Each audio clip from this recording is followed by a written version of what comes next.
আজ ঘটনার 41 দিন অতিবাহিত। এর মধ্যে আমাদের এই আন্দোলনকে কেন্দ্র করে সুনির্দিষ্ট কিছু পরিকল্পনা যেমন সামনে এসছে, সুনির্দিষ্ট কিছু পদক্ষেপও সামনে এসছে। আপনারা সেগুলো 9 অগস্টের ঘটনাকে কেন্দ্র করে যে ঘটনা প্রবাহ ঘটেছে সেগুলো আপনারা পরিলক্ষিত করেছেন। আজকে স্বাস্থ্য ভবনের সামনে আমাদের যে অবস্থান বিক্ষোভ চলছিল, আমাদের 5 দফা দাবিকে সামনে রেখে সেই জায়গা থেকে সুনির্দিষ্ট কিছু প্রশ্ন, সুনির্দিষ্ট কিছু মন্তব্য আপনাদের কাছে রাখতে চাই। কি সেই মন্তব্য, কি সেই বক্তব্য?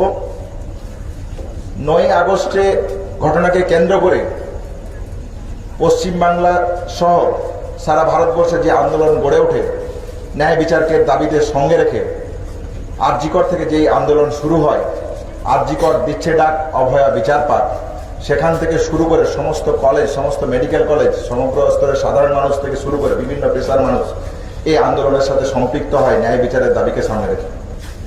আমরা এবং আপনারা সবাই এই ঘটনা প্রবাহের সাক্ষী। এই আন্দোলন নানান উত্থান পতনের সাক্ষী। সেই জায়গা থেকে আপনারা জানেন যে মাননীয় মুখ্যমন্ত্রীর সাথে আমাদের যে মিটিং হয়, সেই জায়গা থেকে সুনির্দিষ্ট কিছু বক্তব্য বেরিয়ে আসে। সিপির স্যারের পদত্যাগ, রেজিগনেশন এবং পরবর্তীকালে তার ট্রান্সফার হয়, ডিএমই ডিএইচএস এর অপসারণ এবং তাদের ট্রান্সফার হয়, এগুলো আমরা সবাই পরিলক্ষিত করি। এবং এর পাশাপাশি বিচারের দাবিকে কেন্দ্র করে সুপ্রিম কোর্টের মধ্যে আমাদের যে লড়াই, সেই লড়াইকে আমরা জোরদার করেছি এবং ভবিষ্যতে আরো দীর্ঘস্থায়ী করব এই আশা আমরা রাখি। এই দাবিকেও সামনে রেখে আমাদের যে লড়াই, সেই লড়াই চলবে। আপনারা দেখেছেন ন্যায় বিচারের ঘটনাকে কেন্দ্র করে সিবিআইয়ের দিক থেকে তদন্তের গতি প্রকৃতি আমরা বারবার জানতে চেয়েছি। আমরা মনে করি অতি দ্রুততার সাথে এই তদন্ত প্রক্রিয়া শুরু হওয়া উচিত। আমরা দেখেছি যে সেখানে সন্দীপ ঘোষের অ্যারেস্ট হয়েছে, তারা থানার ওসিকে অ্যারেস্ট করা হয়েছে। আমরা মনে করি এগুলো আমাদের আন্দোলনের একটা অগ্রগতির পথে বড় পদক্ষেপ। এরই পাশাপাশি আমরা আমাদের কলেজে সেফটি সিকিউরিটির প্রশ্ন এবং থ্রেড কালচারকে গড়ে তোলা, যে ভয়ের পরিবেশ কলেজ ক্যাম্পাসে গড়ে উঠেছে, আমরা দেখেছি এই ঘটনাগুলো কেন এত জরুরি। আমরা যাতে দ্বিতীয় অভয়া আর কলেজের বুকে কখনো না ঘটতে পারে, সেই জন্যই আমরা সেফটি সিকিউরিটির প্রশ্ন রেখেছিলাম। আমরা কলেজের গণতান্ত্রিক পরিবেশ বৃহত্তর করার প্রশ্ন রেখেছিলাম। আমরা শুধুমাত্র একটা ইলেকশন চাইছি বা একটা অ্যাসোসিয়েশন চাইছি এরকম নয়। এই ঘটনা যাতে কলেজের বুকে কোনো রকম ভাবে কোনো দ্বিতীয় অভয়া না ঘটে, তার জন্যই এগুলো আমাদের চাওয়া, এগুলো আমাদের পাওয়া, এগুলো আমাদের সুনির্দিষ্ট দাবি। আমরা মনে করি যে কোনো ইনস্টিটিউশনাল 9 অগস্টের ঘটনা একটা ইনস্টিটিউশনাল মার্ডার বলে আমরা মনে করি। তাহলে যদি আমরা এটা মনেই করি, তাহলে আমরা আমাদের ক্যাম্পাসকে যদি কোনোভাবে সুরক্ষিত করতে না পারি, তাহলে আমরা কিভাবে বলতে পারি যে আমরা দ্বিতীয় ক্ষেত্রে কোনো এই ধরনের ঘটনা ঘটবে না এবং তার ন্যায় বিচারের দাবিতে আমাদেরকে আবার পথে নামতে হবে না। তাহলে সেই ঘটনা যদি না করতে হয়, তাহলে আমাদের জায়গা থেকে সেফটি সিকিউরিটির প্রশ্ন এবং কলেজে কলেজে গণতান্ত্রিক পরিবেশ বৃহত্তর করার প্রশ্ন যে দাবি, সেই দাবি আমরা কালকে চিফ সেক্রেটারির মাধ্যমে যে নবান্ন সভাগৃহে যে মিটিং হয়, সেই মিটিংয়ে আমাদের সুনির্দিষ্ট বক্তব্য তুলে ধরি। আমাদের সেখানে যা যা দাবি ছিল, সেই দাবিগুলো আমরা সমস্তটাই চিফ সেক্রেটারির কাছে রাখি। সেই জায়গা থেকে আজকে একটা ডাইরেক্টিভ এসছে এবং সেই ডাইরেক্টিভে কিছু প্রয়োজনীয় পদক্ষেপ তারা নেবেন বলে জানিয়েছেন। কি সেই প্রয়োজনীয় পদক্ষেপ?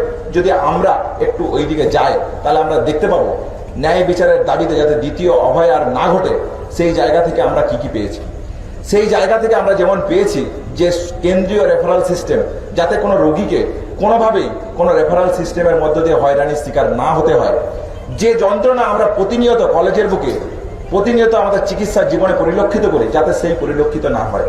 আমরা চেয়েছি একটা সেন্ট্রাল হেল্পলাইন নাম্বার, যেখানে কোনো রকম ভাবে কোনো যদি ঘটনা ঘটে, তাহলে আমরা যাতে জানাতে পারি। দ্বিতীয়ত আমরা চেয়েছি বিভিন্ন অনকল রুমগুলোতে প্যানিক বাটন, যাতে এই ধরনের ঘটনা, 9 তারিখের ঘটনা কোনোভাবেই কোনো কলেজের বুকে কোনো ইনস্টিটিউশনের মধ্যে হাতে পরিলক্ষিত না হয়, দ্বিতীয় অভয়া যেন আর না ঘটে। চতুর্থত আমরা যা চেয়েছিলাম যে কলেজে কলেজে সেফটি এবং সিকিউরিটির প্রশ্নে সিসিটিভি থেকে শুরু করে কমন ওয়াশরুম থেকে শুরু করে সমস্ত জায়গাগুলো যাতে সুনির্দিষ্টভাবে পরিলক্ষিত হয়, সেই জায়গাও আমরা চেয়েছিলাম। কিন্তু কলেজে যে ভীতির পরিবেশ, সেই জায়গা থেকে আমরা বারবার বলেছি যে এইটা আমাদের অন্য কোনো দাবি নয়। এই দাবি 9ই অগাস্টের যে ঘটনা, যাতে সেই ধরনের ঘটনা না ঘটে কলেজের বুকে, কোনো ইনস্টিটিউশনের বুকে, যাতে কোনো মাকে তার সন্তানহারা না হতে হয়, সেই জায়গা থেকে চেয়েছিলাম আমরা গণতান্ত্রিক পরিবেশটা আর উন্মুক্ত হোক। এইটুকুই আমাদের দাবি ছিল। কিন্তু আমরা দেখলাম রাজ্য প্রশাসনের পক্ষ থেকে এখনো কোনো সদর্থক পদক্ষেপ তারা নেয়নি। আমরা মনে করি আমাদের যে আন্দোলনের ঘটনা প্রবাহ, সেই জায়গা থেকে ন্যায় বিচারের দাবিতে আমরা কিছু উল্লেখযোগ্য পদক্ষেপ পেয়েছি। আমরা মনে করেছিলাম পুলিশি তদন্ত প্রক্রিয়ার যে গাফিলতি, এফআইআর করতে কেন এত দেরি, এই সমস্ত পুলিশের বিরুদ্ধে যা অভিযোগ ছিল, সেই জায়গা থেকে সিপির রেজিগনেশন আমরা করাতে পেরেছি। এখন সে ট্রান্সফার হয়েছে। স্বাস্থ্য ভবনের মধ্যে যে দুর্নীতির জায়গা ছিল, সেই জায়গাগুলোকে আমরা একটা জায়গা অবধি পরিষ্কার করতে পেরেছি। এগুলো আমাদের আন্দোলনের একটা ছোট ছোট আংশিক জয় হিসাবে আমরা এগুলোকে গণ্য করছি। সেই জায়গা থেকে বলছি, কিন্তু সেফটি সিকিউরিটির প্রশ্নে এবং কলেজের গণতান্ত্রিক পরিবেশ যাতে উন্মুক্ত হয়, যাতে দ্বিতীয় অভয়ার না ঘটে, সেই জন্য আমাদের যাবতীয় যা কর্মসূচি, সেই কর্মসূচি চলছে।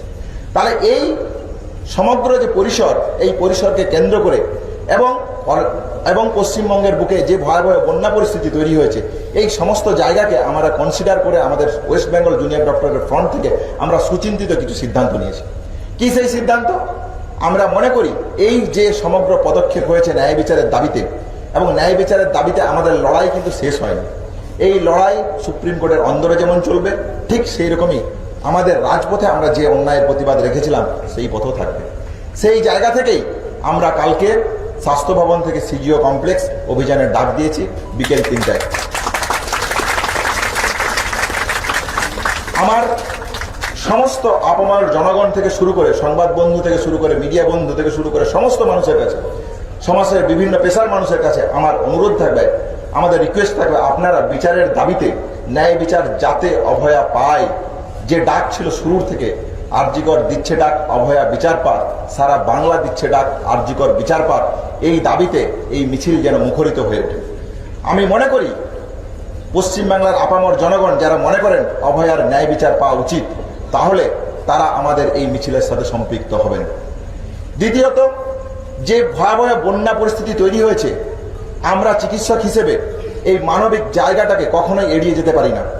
আমরা মনে করি যখন মানুষ, একজন চিকিৎসক তার কর্তব্যের জায়গা থেকে মনে করে, সে তার কর্তব্যের জায়গা কোনোভাবেই এড়িয়ে যেতে পারে না। যখন বিভিন্ন মানুষ বিভিন্ন জায়গা থেকে আহত হয়, সেই জায়গা থেকে আমরা মনে করি পশ্চিমবঙ্গের যে বন্যা কবলিত পরিস্থিতি তৈরি হয়েছে, সেই জায়গা থেকে আমরা একটা কমিটি তৈরি করে ঠিক করেছি ওয়েস্ট বেঙ্গল জুনিয়র ডক্টরসের ফ্রন্টের পক্ষ থেকে, যারা এই বন্যা কবলিত জায়গাতে মেডিকেল ক্যাম্প থেকে শুরু করে, ত্রাণ শিবির থেকে শুরু করে, তাদের সাহায্যে যা যা প্রয়োজনীয় পদক্ষেপ নেওয়া দরকার, West Bengal junior doctors front আগামীকাল থেকে এই কর্মসূচি শুরু করবে।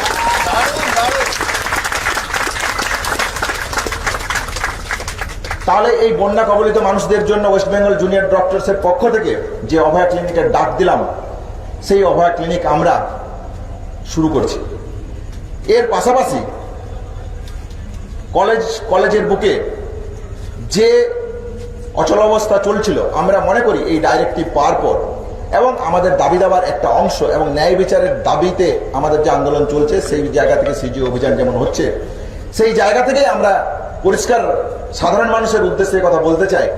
আমরা এসেনশিয়াল সার্ভিস পরিষেবা শনিবার থেকে জুনিয়র ডাক্তারদের পক্ষ থেকে আমরা শুরু করছি। তারপরও কথা আমি মনে করিয়ে দিতে চাই, রাজ্য প্রশাসন থেকে শুরু করে সিবিআইয়ের যে তদন্তের গতি প্রকৃতি, সেই জায়গা থেকে আমরা মনে করি আমাদের সুরক্ষা যতক্ষণ না অবধি সুনিশ্চিত হচ্ছে, এই অবস্থান মঞ্চ যেমন কাল সিজিও কমপ্লেক্স অভিযানের মধ্য দিয়ে আমরা শেষ করছি, ঠিক সেই রকমই তথ্যহীন ভাষায় আমি জানিয়ে দিতে চাই রাজ্য প্রশাসনকে, তারা যেন এটা কোনোভাবেই ভেবে না নেয় যে আন্দোলন একটা জায়গায় তারা মিটিয়ে নিতে চাইছে। বারবার বলতে চাইছি, দ্বিতীয় অভয়া যাতে কলেজের বুকে না ঘটে, তার দাবিতে আমাদের জন্য যে লড়াই চলছিল, ঠিক সেইভাবে আমাদের এই লড়াই সারা পশ্চিমবঙ্গের বুকে ওয়েস্ট বেঙ্গল জুনিয়র ডক্টরস ফ্রন্টের পক্ষ থেকে এই লড়াই এবং এই কর্মসূচি জারি থাকবে। সুনির্দিষ্ট কর্মসূচি থেকে শুরু করে যাবতীয় যা পদক্ষেপ আমরা আপনাদের কাছে সবিস্তারে রাখব। এই জায়গা থেকে বলতে চাই, আপনারা কালকে স্বাস্থ্য ভবন থেকে সিজিও কমপ্লেক্সের যে অভিযান, সেই অভিযানে আমাদের সাথে যুক্ত হন।